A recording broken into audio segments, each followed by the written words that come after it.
дар Россия қарор дорем. Бачаҳо мегӯяд, ки шароити қурбонӣ кардан надорем, лекин мо ҳамчун мусалмон рӯзи иди қурбона ҷашн мегирем. Ҳамина пула ҷамъ карда якта гӯспанд аз номи ҳама қурбонӣ кунем мешавад? یعنی شخصیتایی که امکانیت قربانی کردن ندارد پول ندارد برای گوسفند نه، шахсиятое ки برای имконияти қурбонӣ кардан надоранд, лекин як миқдори пула дода метавонанд.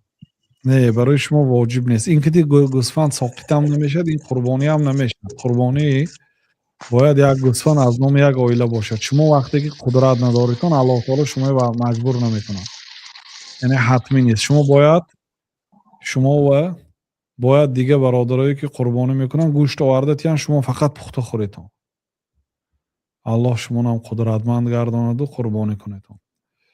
فهمیدید برادرها؟ حتما جستجو کنیتون. من این خیلی برادرای یافته، کسانی که قدرت گوسفند کشی ندارن، قربانی ندارن، اینا گوشتتون روز عید که خاصتا در مسجد اگر این کارا کنیتون خوب میشد. منم تاجیکا مثلا جای کدام مسجدی که میریتون در همونجا اعلام کنتون که برادر بعد نماز سراسیمه شده نرویتون، کسی چی داشته باشد، کسی محتاج باشد بیاید در پیش فلان ماشین، ما در ماشین قربانی داریم میتیم مثلا، یا جاش تعیین میکنیتون، محتاج آمده گران رود.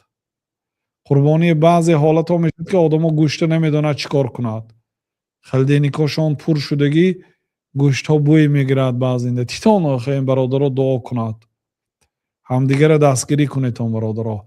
نمانید که یگان مسلمان همه روز گوشت به سیر نشده نماند.